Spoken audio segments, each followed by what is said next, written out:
Greetings, everyone. Hello. Welcome once again to this podcast series, our regular deep dive into the weird and wonderful world of strata, corporate, management rights, the whole shebang. My name is Chris Irons and I am director of Strata Solve. That's stratasolve.com.au. Alongside me, Frank Higginson, partner at Hines Legal, which is the premier provider of legal services to the strata and management rights industry in Queensland. Hello, Frank. Hello, Chris. Hello, everyone. Again. What's been happening? I'm going to bamboozle you with something I didn't give you notice of. All right, let's do This is our 99th webinar. Is it really? Podcast. 99. Is it really? Yep, next one's 100. Man. That is 50 hours of us chatting about strata stuff, and we still haven't scratched the surface. Time flies, doesn't it? Yeah. Yeah, wow. Okay. Look, that's pretty impressive, I think, isn't it? Yep. So I suppose if you're new to it, what I'd say is you can scroll through our website for any one of those 50 hours and listen to your heart's content. And Frank, the other thing I think it highlights, I agree with that. The other thing it highlights is that anybody who ever says, "Oh, I just have a quick question, it'll take 3 minutes," the answer should be, well, actually, there's a minimum 50 hours of learning that you have to have about strata. There's no such thing as a quick answer. No. So there you go. A little bit of excitement. Oh, this is exciting. Yeah. Little bit of housekeeping. If you're listening in live on YouTube, you can post your questions in the chat. We'll get to those as best we can. If you're consuming this later, like while you're out walking the dog, as I will be no doubt soon, washing the dishes, he's getting a bit anxious, let me tell you. You can find all the notes and links that we refer to at hineslegal.com.au. So I think, Frank, we're continuing our profile of different building types this time around. So refresh me. I think we've done short-term rental buildings. We have. Your duplexes. Yes. And this might be the third one. It is. And important to refresh people on why we're doing it. In order to get the outcomes that you want in strata, you have to actually understand what it is that you're dealing with. They're pointless endeavour otherwise. So this is about understanding the body corporate of which presumably you are part. And so today, where our profile will focus on buildings that are owner-occupied, dominated. That's a bit clumsy, isn't it? Owner-occupied centric. Yeah. Yeah. Majority owner-occupied, where basically most of the people that live there are owners in the building. So I guess this varies a lot. It varies wildly, this one. It's, I think, my experience, Frank, I don't know what yours is, but my experience would be that the six-pack, you'd more likely find that owner-occupied dominated, wouldn't you? Or would you? I suppose it depends. And this is part of the, hard and fast rules in strata are really, really hard to come by. And this is yet another example of what's a typical owner-occupied building. It can be anything. Your duplexes, your six-packs, your high-rise towers, your townhouse estates, and all those sort of things. And I suppose and this is where it gets interesting, because these buildings can change over time. So what might be originally designed by the developer or the person that's building the six-pack or whatever it is, as I'm going to sell this as investment product, and they sell it through investment marketing channels and all that sort of stuff. And I'll go, you look at Pine Ridge Road, Coomba, the vast bulk of the big schemes on that were sold through investment marketing channels back in the 90s. It was all built through those things, marketeers and all that sort of stuff. So when those buildings settled, it would have been almost 100%, not almost, was 100% investor owners. But, what are we? 30 years later, economic positions, economic circumstances change, bank policies change, government incentives changed, first home owners grants and all those sort of things. And my bet would be that the majority of those buildings are now owner occupied. So it's interesting how what might be intended at the start might not be what it finishes like. And particularly, you go in the last couple of years, certainly to management rights clients, The banks have been tightening the screws on investors. They've been lending to owner-occupiers. That's where the government incentives have been. So one of the problems we have with declining rental stock and rental availability is that a lot of previously investment rental property has been sold to owner-occupiers. So that's a really interesting thing that actually a client gave me yesterday. It's like, actually, I think you're right, mate. So and I suppose where I'm getting to with this is it's not necessarily what the building looks like, but the characteristics of it can change over time based on all those external things. And I suppose what we're trying to do today, well, I'll speak for me and maybe you can jump in, Chris, is trying to help people understand almost the nature of the community that you've got. Because as you say, it's sort of if you're in one of these buildings, if you're in a largely owner-occupied buildings and you've got issues or you've got concerns or you're on the committee or you want to understand what makes people tick, then today is a little bit, well, to me, a lot about that. Because to me, a lot of our, you'd call it dispute work, unfortunately, comes from owner-occupied buildings over largely investment-dominated buildings. Because, it's really, and this is back to one of those big differences in Strata, it's people's homes. Yep. And so you get a lot more emotionally involved in a dispute about your home than you do about your investment property. Well, I think particularly for this kind of building, because if you are an owner-occupier, then to me that suggests you've had to make some choices about how you're going to do things, whether you have purchased this as the last home that you'll live in, for example, if you're a retiree. If you have bought this, perhaps you originally intended to let it out and then crazy old COVID hit, and then you decided you could work from home forevermore, never putting pants on to attend another meeting in your life. So that changes. Or all of the things that you just spoke about, Frank. To me, a building which is largely owner-occupied is a building in which the owners have made some pretty strong choices to get to that point. That tells me that those people are probably more, I could choose my words carefully here, Frank, more invested, more engaged. Absolutely. Yep. Care more. Yeah, I think that's fair. There's that very loose assumption that where you've got a building where it's a lot of short-term letting, people are less engaged because they're physically less there. This is different. People who are owner-occupiers are there all the time. People who own investment units probably have their own property that they're invested or engaged with. Yep. That's right. And we should clarify, there's no definition of this sort of thing under Strata legislation. There might be some definitions as it relates to, say, for tax purposes or something like that. When it comes to Strata, though, there's no threshold at which point a building reaches, say, for example, 70% owner-occupiers. Therefore, certain things happen in that building. That's not how it works. Yeah. Well, interestingly, though, Frank, the flip side of that equation is that there are moves afoot to try and put definitions around accommodation buildings, aren't there? So absolutely. We're trying to define one kind of building, but we seem less inclined to try and define another type of building, which I think is pretty problematic. Anyway, blah, blah, blah. Let's move on. The best definition I reckon that we can come up with for this conversation is that by definition, an owner-occupier scheme has fewer, let's frame that more positively, Frank. The majority of people there own and live in their lots, and the minority are investor owners. So a minority of tenants. Yep. Absolutely. Yep.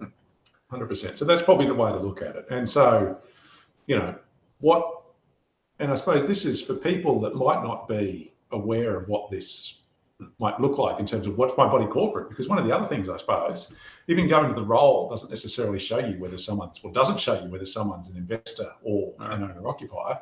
You might take something from the address. If it's care of the unit, then, that points towards them living there. If it's care of a PO box in Victoria, then it points towards an investor. But by the same token, that might be their accountant, and that's where they want their mail to go, and they got someone down there managing all their financial affairs. So it's not absolute. So there's no way to really know whether your building is literally what the percentages might be, short of door knocking. Yeah. So I think probably what we've come up with is a range of what you call indicia, I suppose, Chris, in terms of what we think predominantly owner-occupied buildings look like. And I think for me, the very first part of that is owners definitely tend to get way more involved or engaged or opinionated about what should happen with their body corporate.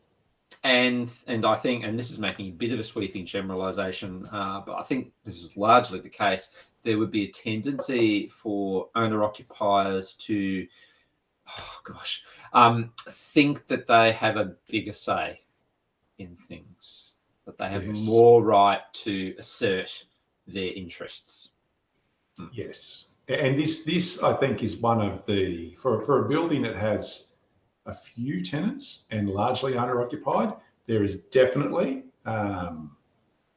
what can happen. It's not really segregation. It's not apartheid. They're very strong words, and obviously that's not what this is. But there definitely can be a differential sort of class system in people's minds, particularly owner-occupiers, about those bloody tenants. Look, Frank, I don't. Sometimes it's never that obvious, but you can tell from the mindset and you can tell from the language. I was talking to a client very recently, committee, and the discussion veered into occupiers and tenants, and it became apparent to me by the way they were talking about tenants that they did not regard tenants in quite the same way that they regarded owner-occupiers at that scheme. Oddly enough, that scheme was vast majority was tenanted, but hey, whatever. There you go. And I mean, that's that legislative thing too. From a legal perspective, as close as we get to definitions, is everyone who lives in a building is an occupier, but only some people might be owners. That's right. That's right. So I think then we get to the next point, which is that there will be that tension between those who are owner-occupiers and those who are investor owners. And Frank, you've got a little anecdote to share about that. I do. Had the joy of renovating a house a few years ago. We had to move out, so before construction costs went through the roof. So in hindsight, it was a good decision. At the time, it didn't feel like a good decision. But anyway, moved into a new unit off the plan, not to buy with renters, which is fine. The manager set up a Facebook page and opened it up to everyone. So this is the building's Facebook page. Go for it.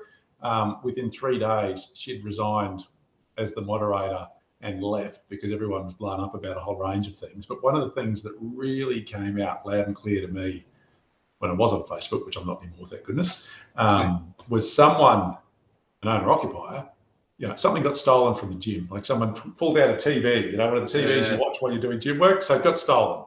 And owner-occupier posted, who's the moderator for this thing or whatever it is, TV's got stolen, must have been a tenant. Can everyone please keep the eye out? And it's just at that stage, everyone in the building who was a tenant blew up, and everyone as an owner-occupier got a little bit defensive and pushed back. And there was this massive argument about, why do you think because we're tenants, we're thieves?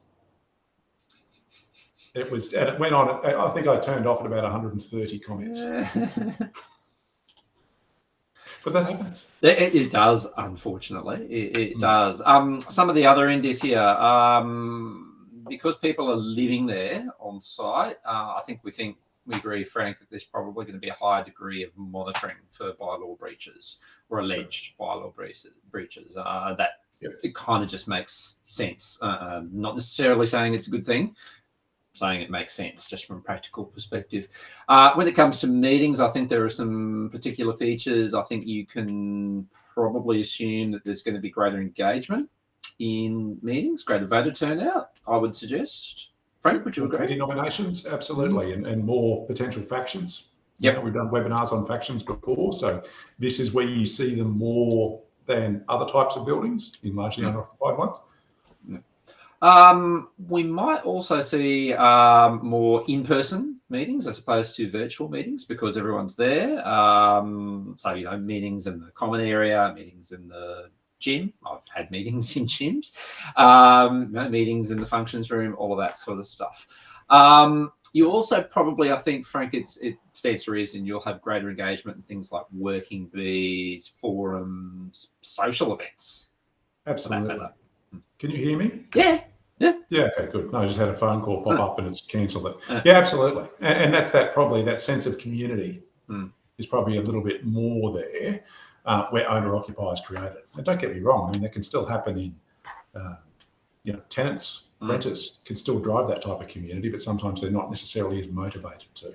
That's right. On the people, it's always led from the top. I reckon, Frank, that the owner-occupied building, the building which has the majority of owners as owner-occupiers, I actually think that's what the legislation was always intended to try and account for, largely. So way back in the sands of time, and you'd know a little bit more, not a little bit, a lot more about that than me. I'm not that I'm saying that you're old or anything, just you've had more experience. But to me, that's where Queensland's legislation started anyway, that idea of an owner-occupied building. Yep, I'd agree. Yeah. So with that in mind, then what does the legislation actually say about that? Well, not very much, actually. There's no particular provision, so we don't have a module for owner-occupied buildings. It'd be interesting to see what one of those would look like, actually. I think I know what one of the first things it would include. It would include the ability to prohibit short-term letting, I would imagine, as well as perhaps some ability to vet tenants, stuff like that. But none of that currently exists. So just to clarify, none of that currently exists. As you said before, Frank, everyone's an occupier, but some people are owners too. Yes, so we're a dual hat sort of thing. So, and I don't know whether that's a little bit Orwellian in the sense of 4 legs good, 2 legs better type stuff, but everyone can make their own decisions on that. They can. So the problems then, what are the issues that arise? Well, I think that one of the biggest ones is that fundamental tension between an owner-occupier and an owner-investor. The motivations of the two are not the same in a lot of cases. And when it comes to finances, Frank, I think that's particularly where those differences get exacerbated, don't they? Absolutely. In terms of spending, what do we want to do to improve things or paint things? And we're back to that statutory obligation to keep the common property in sort of good repair and condition. Good repair can be a little bit subjective. You can certainly leave things go a little bit longer in some circumstances other than others. And then there's also wholesale changes.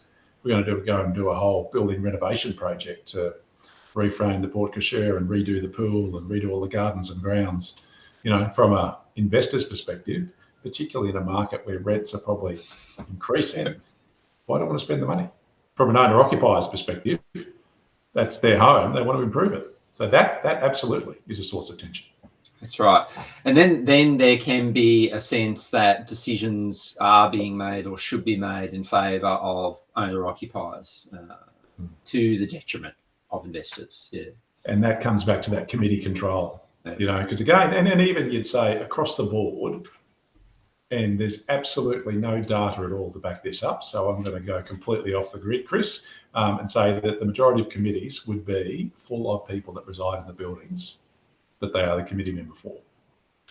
I'd say investor owners are less likely to get involved in the committee. So when it comes to decisions in bodies corporate and that sort of stuff, they're largely owner-occupied led.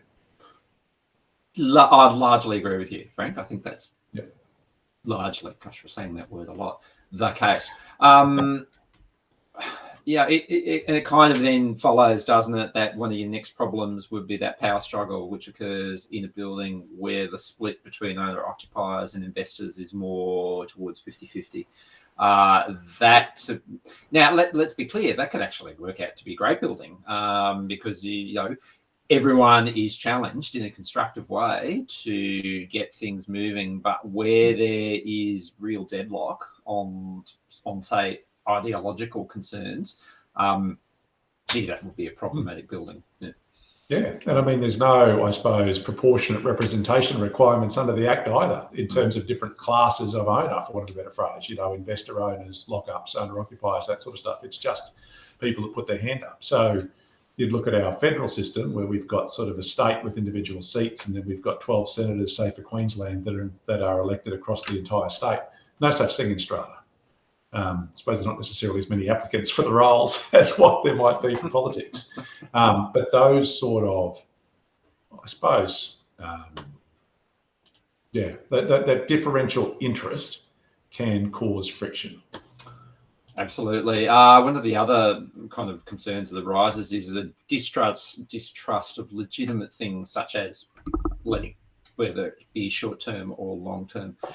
We've discussed many times in this forum about how occupiers can be great for a strata scheme, but in an owner-occupier dominated scheme, that distrust might actually become quite significant. And then that kind of flows, Frank, doesn't it, into the idea that if there are tenants on site, that there needs to be some very different focus on regulating their conduct as opposed to owner conduct. Absolutely. And I mean, that's, you say permanent tenants on the one part, and then if you want to go the next leg and say that someone short-term rents their unit when everyone else is living in there full-time by Airbnb or otherwise, that causes so much carnage, it's not funny. And I mean, we spoke earlier about what's causing rental demand in Queensland. Maybe the owner-occupier is buying what was previously rental stock is one part of it. The other part of it is absolutely people short-term renting units that used to be permanently let. And what I'd say is, councils, talk about dobbing your neighbour and let us know so we can charge them more rates. That's actually not going to fix the problem. No. It's changing the town plan and enforcing it. It's a window dressing solution. And then we've got situations where we have a building which is dominated by owner-occupiers, but they have a management rights holder, Frank. That poses its own colourful set of circumstances, doesn't it? It does. And, if we're going to make some wide sweeping generalisations, you'd say an owner-occupied committee with a management rights agreement that they're not happy with, and perhaps a manager that might not be performing well, or everyone not understanding what their roles are, is also a source of substantial dispute that we get. And again, you'd say from a management rights perspective, if they've got the majority of owners in their investment pool that are renters, that they're managing, and the owners are getting their rent, that's what most investors want. Owner-occupiers want different things. So, and this absolutely happens a lot, is there's accusations around managers sort of creating voting blocks and getting all of their investor owners to vote in favour of things that the manager wants, which then goes against what the owner-occupied committee might want, and all that sort of stuff. And again, that's back to factions, and more than anything else, that's back to motivating people to vote. So again, another big difference between Strata and our political system is that voting from an election perspective, the government is compulsory, voting in Strata isn't. So more often than not, the person that wins a contested ballot is the one that can actually convince people to tick a box, or even now press a button if the body corporate's gone with electronic voting. That's right. So there is some of that, and the government has seen that where they've created certain things that must be by secret ballot. For example, topping up a management rights agreement, a new management rights agreement, committee elections, Chris, where those things must be secret ballot, which means that the identity of anyone voting is available. So you see that Frank's voted, but you don't know which way he's voted by virtue of the process. So, I don't necessarily give that much credit in a sense, but it's just back to the usual, what we get in terms of disputes and why people ring us is I'm not getting my way. Yep. Absolutely. And probably one final one that it's worth just mentioning is that there might be some tendency for things in owner-occupied buildings to just get a little stale, a little stymied, not as much motivation to change or improve. In some cases, that's fine. In other cases, like say if the building is in an area which wasn't maybe historically a tourist area and then becomes a tourist area or a hipster area, you can see how you can see that, can't you? How that will become a problem. And then you've also got a situation where you might have a building that quite legitimately wants to terminate and redevelop. But the motivations of owner-occupiers versus the motivations of owner-investors would be very different under those circumstances. And you could see how a building dominated by owner-occupiers might change that outcome really significantly. And we might have some legislative intervention on that in some stage, because it's the very first thing we discussed at the Community Titles Legislation Working Group, wasn't it? We may. Sales of buildings. Yes, we may. And that's nothing other than we've discussed it. In terms of what the government does, ladies and gentlemen, we have no idea. But No idea. So look, all of that in the couple of minutes that we got left, then what would we offer to people? Well, I think the first thing is just to clarify, we don't think owner-occupier buildings are terrible. We're not saying that at all. It's just highlighting some of the quirks. If there is a problem in an owner-occupier dominated building, then the chances are that is a mindset issue, and a mindset that really, in my view, you might have a different one, Frank, but in my view, the only way that you address a mindset issue is by some kind of communication process, some kind of strategy around communication which goes towards changing, or at the very least influencing that mindset. And I'd say probably the other thing, from a committee perspective for an owner-occupied building, is make sure that you're representative of all owners' interests, not just the owner-occupiers, because that's I say tenant victimisation, and that's not the quite thing, but they're quite the right word. But I still come back to one of my very, very first commissioners applications. Like, this is, crikey, I just come back from London. It must have been 1999, last century. So I don't do these things at all, but this new fandangled commissioner's office, no one knew what it was. Here, Frank, have a go at this. And it was about, what we were doing is we were acting for a body corporate who was chopping up, typical Frank vernacular, accusing someone of breaching the bylaws by creating a garden out the front of their lot on common property. So this is one, Chris, when the adjudicator actually came down from Brisbane to have a look.